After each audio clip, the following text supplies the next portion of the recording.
Welcome to UO Today. I'm Barbara Altmann, Director of the Oregon Humanities Center. Our guests today are Dr. Edward Tick and Dr. John Fisher. Ed Tick is an expert on post-traumatic stress disorder, known as PTSD. A practicing psychotherapist for more than 25 years, he's a nationally recognized authority on the psychological, spiritual, historical, and cultural aspects of war in the healing of PTSD. His treatment model is based on his research of worldwide spirituality, mythology, traditional cultures, and the warrior archetype. Tick is the founder of Soldier's Heart, a non-profit program designed to create safe return programs for veterans in communities across the country. Ed Tick's most recent book, War and the Soul, Healing Our Nation's Veterans from Post-Traumatic Stress Disorder from 2005, has gained much international attention and has garnered several awards. John Fisher served in the U.S. Army with the 4th Infantry Division in Vietnam in 1968. He returned home appalled, angry, and unbeknownst to himself, stripped of his own identity. After establishing a career in chiropractic, he slipped into PTSD when his nephew deployed to the Persian Gulf during Desert Storm in 1991. When his 20-year marriage came to an end, he began his search for healing. John found some relief by writing. He is the author of 2 novels, Angels in Vietnam and Not Welcome Home. After reading Ed's book, John traveled with him on spiritual journeys to Greece and Vietnam and began working with Soldier's Heart as a national speaker. During the week of February 12th through 19th, Ed and John met with veterans and care providers in Medford, Eugene, and Portland. As the Oregon Humanities Center 2008-2009 SETIC professor, Ed Tick gave 2 public lectures based on his work, one in Eugene and one in Portland. Ed, John, thank you so much for talking to us today. Honored to be with you, Barbara. Thank you. You do a lot of talking to people, so we're really grateful to get a half hour of your time.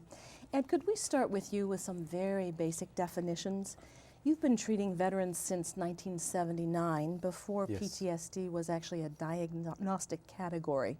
Could you give us your definition of PTSD? Sure, Barbara, thank you. And thank you for giving attention to this most urgent need in our culture and of our veterans. Of course, we all know that post-traumatic stress disorder is a modern diagnosis and was only entered into the diagnostic manual in 1980. It's understood to be a stress and anxiety disorder. While it is a stress and anxiety disorder and affects people on that level, that diagnosis is very small and based on normative civilian functioning and does not express the comprehensive and holistic spiritual and societal dimensions of post-traumatic stress disorder. The word trauma itself means a piercing wound. It comes from the ancient Greek, and the ancients understood that the piercing wound was not just to the body, but to the soul and the spirit as well. So I refer to it as the wound, and most veterans don't like the diagnosis, but prefer to say that they are wounded. Calling it a wound helps restore honor to what otherwise sounds like a medical and pathological and individual condition. So if we use the modern acronym PTSD, I translate it as post-terror soul distress, because every aspect of the being, every aspect of our characters, our makeup that has ever been attributed to soul, our thought processes, our emotions, our spirituality, our aesthetics, our morality, our will, all of those are profoundly distorted, disturbed, disordered, and can become lost as a result of the war experience. In addition, I translate it as post-traumatic social disorder, because very much of what is wrong, why our veterans and others suffer, is because society is disordered during times of war and conflict. We are wrong to say to the civilians, live life as usual, business as normal, while only some people are off to war. Whenever a culture is at war, it is inherently distorted and disordered. And the way we treat our veterans upon return can be as traumatic or even more traumatic than their military and combat experiences. And the more we order society and correct the way we tend our veterans so that we bring them back into the center of society. And all civilians, not just health professionals, not just the VA system, they can't bring our veterans home and heal them alone. All civilians need to be engaged in the return and tending process. And if we give our veterans all that they need to return well, as many traditional cultures have, then the traumatic wounding can be greatly reduced and, in fact, can be healed. Thank you for that. So you're telling us that our clinical pathological description of it is way too narrow, and you're defining it much more broadly? Yes, yes. While we're talking about the names that have been given to this phenomenon, I wondered if you could also explain soldier's heart. I understand that that is another name for this kind of distress that comes from the First World War, I believe. Soldier's is that correct? heart comes from the Civil War. The actually. Civil War. Yes. Would you mind explaining how that happy term came to. into being? First, let me say that this condition has been known since ancient times and has been given different names throughout the ages. It is much worse today, more comprehensive, and it's in epidemic proportions because of modern conditions. However, it is also a wound that is endemic to the practice of warfare. So we have records of this wound and the characteristic breakdown from ancient Egypt, ancient Greece, ancient Rome, the Middle Ages. There were diagnoses in the Middle Ages among the French, Spanish, Swiss, Germans. They're called nostalgia, homesickness, to be broken. All of those indicate some of the suffering that the soldier is going through. The term soldier's heart was used in the Civil War and the period afterwards until World War I. And there are two dimensions. One is the metaphoric dimension, that it is a wound to the heart. People feel differently, and their hearts are profoundly burdened with the sorrow and the grief and the anger, the suffering that they've experienced in war. And the heart carries those feelings forever. That is, we can change a veteran's relationship to the feelings and the way he carries them, but a veteran's heart will be sad and heavy. The other meaning from the Civil War era was that all cultures of all times and places interpret their ailments through the values of the times. Now with PTSD, we think of neuropsychiatry and biochemistry and use massive medications to respond, and we think of changing our brain chemistry. Well, during the Civil War era, physicians considered the heart to be the most important organ, and they looked for actual physiological changes in the heart. And they believed that combat caused the heart to enlarge and the heart valves to change and enlarge and contract. And so soldier's heart was also meant to describe the actual physiological changes as well as the emotional and spiritual changes as a result of combat. Thank you for explaining that. John, I'm going to turn to you in just a moment. Thanks for being patient. I had one more question for Ed about one of his other key terms, which is the notion of warrior, Ed. Yes. Why is it important for us to recognize our veterans as warriors, and what is in that term? Okay, thank you. It's very important, and John can speak to that as well, because John has gone through, as well as many veterans we work with, an identity transformation from veteran to warrior. The path we give for homecoming to our service people goes like this. Not just homecoming, but the path through life. We begin as civilians, people become involved in the military, and they become GIs, Marines, sailors, Air Force, Coast Guard, Guardsmen. In some form they become a GI, excuse me, and their identity is deconstructed and transformed to be an effective military person. After military service, whether or not they've been in combat, they become a veteran. Veterans are told, come home, thank you for your service, now come home and get back to civilian life. So the path is civilian, GI, veteran, civilian. It's impossible to make that transition effectively, and in fact, somebody who has become a GI and been transformed by the experience is in fact changed forever. They are different forever, and to tell people to just readopt the civilian identity is a guaranteed recipe for breakdown for many, many, many people. In fact, a traumatic breakdown can happen anywhere along the way. Some people break down in boot camp. So from civilian to GI can cause breakdown, from during service, the breakdown can occur. Becoming a veteran or trying to be a civilian again, we have massive numbers of people breaking down in the process. Rather than that model, we work together to restore an honorable path that includes an identity transformation. Our veterans and especially combatants are in identity crisis. So another thing that PTSD is identity confusion and identity crisis. And we need to give an honorable and enlarged identity that can carry the military and war experiences with meaning and with purpose, and enable the veteran to continue to give further service back to the culture. Veterans want to be in service. I would like us to institute regional, you could do it here in Eugene, or even a National Veterans Service Corps, so veterans can keep serving the way they know how to best. Warriorhood has been recognized as an identity throughout history in almost all times and places, and it has been considered an honorable and noble identity into which citizens strive to evolve.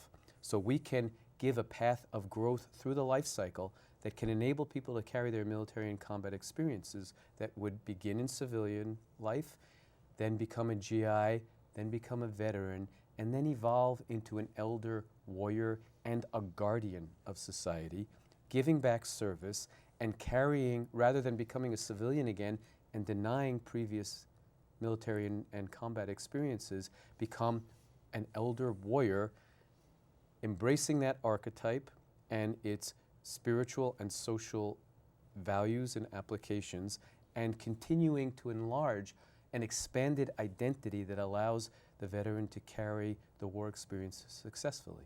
So trauma takes up all of the identity space as long as the person is in that wounded, distorted place. But the warrior identity is even bigger than the trauma. And as we grow an enlarged identity, the traumatic impact shrinks and the individual is able to carry it in being in a new positive relationship to the experience. So the notion of warriorhood is an integrative one. Yes. Got it. Mm-hmm. John, you've seen this firsthand. Yes, ma'am. Probably much closer than you would have wanted or would have chosen. You served in Vietnam. How were you prepared for the ordeal of war? Were you prepared in any way? Well, unlike traditional societies where this is bred into you from birth and through the experience of growing up, I didn't have that. And I grew up, I actually grew up both north and south of here, and grades 1 through 6 up in Seattle, Washington, and grades 7 through 12 in San Diego. So I developed a really close relationship with my surfboard at age 13 and pretty naive as I was growing up and spending a lot of time on the beach, and then all of a sudden a draft notice appears, and I was not prepared for what might happen, and partly my own fault because I was immature. But I did get drafted, and I spent 4 months in the United States being trained how to be this killer in Vietnam and then shipped to Vietnam. And so I don't think I was trained all that well to do so. It was more on-the-job training. And being in a forward observer squad, very often I would get new lieutenants in the field that had just been through officers candidate school in the United States. While I was getting the on-the-job training, when they came to be my superior, were not as trained as well as I was because I had been in the field already. So to answer your question, I guess you just have to be there. Everybody was scrambling to figure out how to do Survival. their jobs. Yeah. And what was your experience upon returning home? I arrived in San Diego, California on the 4th of July, and walking down the gangplank, we didn't have concourses then, walking down the gangplank, and there happened to be some demonstrations going on. And in the demonstrations, there were people burning flags and holding up signs that said their opinion of me as being a killer of some sort, sometimes baby killer. And, you know, that's not the identity that I felt I had coming home. And I was very shocked and very betrayed by my society. I didn't know about post-terror society disorder at that time, but it certainly was, very much so. What would have helped you ahead of time or after the fact to integrate more easily? Well, I would have loved to have been able to talk to somebody who had been there and done that. An elder would have been wonderful, to be isolated with this elder for a while before I even talked to any people. That would have been great, to be able to have that comfort and talking to somebody who's been through this. But my elders don't talk either. And so there was nobody there. And being in my society and in my group of community was not very comfortable for me. So I found a way to isolate myself. I took off and drove around the country in my Volkswagen van at the time. Had my surfboard in there so that I could surf wherever I went. Came home and it still wasn't good, so I kept traveling through Mexico and Australia and New Zealand. And really wasn't sure I ever wanted to come back. I planned to be gone for 6 months, and after a year I was still gone. Would you mind explaining how you came to be working with Ed on this then? Well, I continued my search after a 20-year marriage failed. My nephew deployed to the Desert Storm War, and I kind of cracked up, and my wife of nearly 20 years asked for a divorce. I decided, because I was a doctor of chiropractic that tries to deal more with holistic ways of dealing with pains in the body. And so I'm not a symptomatic type doctor. I wasn't really ready to accept a medical model for figuring out what was wrong with me. And I diagnosed myself, self-diagnosed PTSD as a stress disorder, but yet I didn't want to treat it with the symptoms. I wanted to try to find the cause, and so that is what my career gave me, which, by the way, I was introduced to that career while I was in Australia, or I'd probably still be there. And, but at any rate, I carried on, and I interviewed psychologists to get some help because I knew I needed that, but I wanted to find somebody that would work with my model, finding the cause, and I found somebody. I journaled the whole thing, and when I was finished working with her, I handed her a stack of papers, and she started crying. She said, "Now you need to write a book," which was my next step. I wrote a book. Then I traveled back to Vietnam to try to find beauty in this horrible place. And that was also very, was soul work. Writing was soul work. Traveling back, seeing this beautiful country, it was no longer blood and guts. And that's all I knew of it before. And I got to meet the people who greeted me with open arms. They said, "Oh, yes, have you been here before in Vietnam?" And I said, "Well, yes, I have." "Was it before 1975, they would ask? And I said, "Well, yes, it was." And they said, "Well, welcome back. And oh, by the way, I was VC. I was Viet Cong. But yet that was a long time ago, and that was war, and now we are friends." Wow. And it was the most amazing experience of my life, and I'll never forget it. So I went back again, and I wrote another book, and but it wasn't all there, you know, in my heart, you know, we call it soldier's heart. I felt the light go off in my heart when I was in Vietnam, and it was still off, even though I had done all that work. And a friend turned me on to Dr. Tick. I read the book War in the Soul. I traveled with him to Greece, and again traveled back to Vietnam with him. I learned different ways. I've been accepted. I've been able to retrieve that light. And it has been night and day for me in my life. That personal experience convinced you that you needed to help take this message to a larger group, I expect. Well, yes, and now I'm 61 years old. I've completed 30 years in professional practice in Golden, Colorado, and now I'm semi-retired. I live in South Carolina. I'm back on the beach again. I love it, and I'm seeing some patients, but I love traveling to speak this word because it's not religion, it's spirituality, and I really enjoy sharing this. Do you find that vets are willing to listen to you and will talk to you because you are a fellow veteran? I find that very much so, and in fact, we've been speaking to all kinds of venues on this particular trip in Oregon. My favorite ones have been with the vet groups because, yes, they are indeed very open and hungry. And they're hungry to talk to somebody who's been there and done that. But, you know, the word has to get to the society as well, and the communities. And so I like it all, but of course, those are dear to my heart. The two of you make a very effective combination. Thank you. Thank you. And I wanted to come back to you, if you wouldn't mind. I had a couple of questions about the specificity of what this wound is like that our soldiers bring back.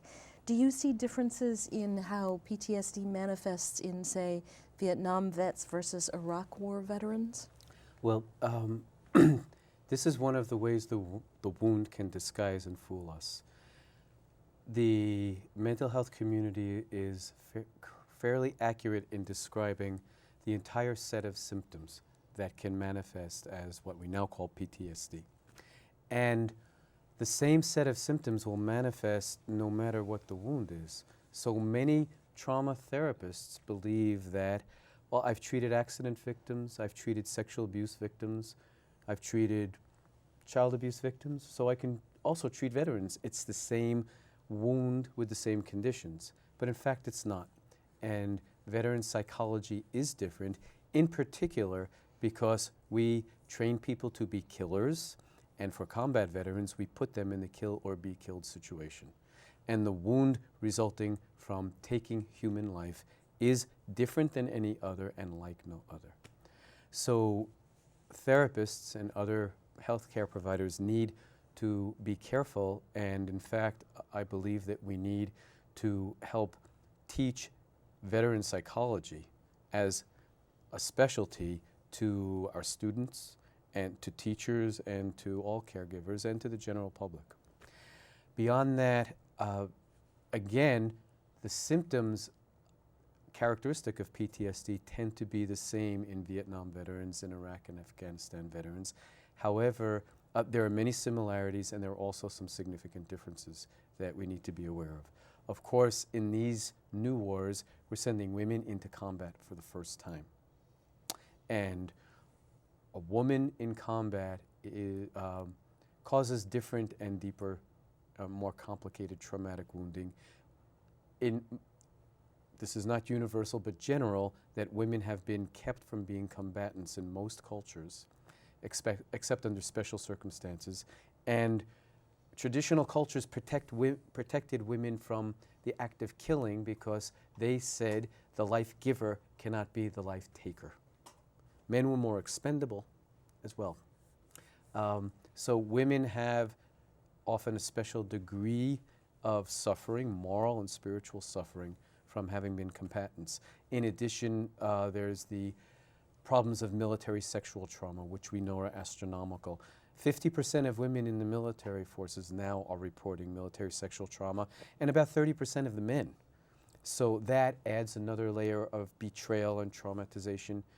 Your psychology professor, Pam Burrell, on your campus here, who teaches a course on trauma, has written a very good article on betrayal trauma. She's looking, as John said, at the cause rather than the symptom. Then there are other additional important conditions. The experience of modern urban guerrilla warfare is horrific and horrendous, but so was jungle combat in its own way, and our troops hadn't experienced that as well. And the extent of wounding and devastation, and the fact that 90% of the casualties in Iraq are civilians, adds another profound level of moral trauma. Unjust killing is the worst human wound. Killing is bad enough, but unjust killing is horrendous. And our troops suffer greatly because the conditions of battle and the destructive technology we use makes killing innocents inevitable. Thank you for that answer. I know you've seen veterans from a dozen or more different conflicts, so Yes. it makes sense to me that you're beginning to distinguish the particular effects of a particular situation. In the treatment process, one of the things you mentioned that is crucial is making a significant role for returning warriors so that they can continue to benefit their community upon their return rather than just shut the door on their experience. What other aspects of the healing process are you employing that weren't part of the traditional package? What I've done is study the warrior traditions worldwide and look at how other cultures have brought their warriors home and translated their ceremonial steps into modern terms. So, to summarize it, as John said, there is a period of isolation intending upon return, which veterans will do spontaneously if we don't help them do it. It should be a prescribed, acute period of traumatic collapse. If we allow our veterans to come home and collapse with care and tending before they return to society, then we have time to wash the trauma through and help them recover before they have to try to readapt to civilian life. So first, isolation and tending for a limited prescribed time for an acute phase. Secondly, there has to be an affirmation of the experience and the identity. So many veterans are saying, no, no, no, this shouldn't have happened, I hate it. At some point they have to say yes, not to the actions, but yes to my destiny. This has become who I am and I need to learn to carry it. After that, we need purification and cleansing. Traditional cultures did that in complex way and ritualistic ways. We do have forms of purification and cleansing in our religious traditions. There's many ways that can be achieved. Storytelling is essential. If we don't let veterans tell their stories, the war gets locked inside them, and that will drive everyone crazy. So storytelling to elders, as John said, to other veterans, that's often the most comfortable way to begin, but storytelling to the entire society. We civilians become initiated by learning the truth about war from our veterans. And after storytelling, traditional societies also practiced restitution in the community. Veterans acted in our names, therefore we have to take responsibility for their actions and relieve the burdens of guilt and shame from them, carry them collectively instead. And finally, initiation as an elder, returned warrior or guardian in a new identity with new responsibilities to the rest of the community. So all of these steps were practiced in traditional societies, and I work with my veterans and communities to create therapeutic programs and public events and ceremonies such that we carry our veterans in meaningful modern terms through every one of these steps. On that beautifully articulate model, I'm going to have to say that we're out of time, alas. There's so much more I would have liked to ask you about. John, I hope your books will come back into print. I think it's really important that you're By the way, that's what was my form of storytelling. Exactly. That's what made me think of it, yeah.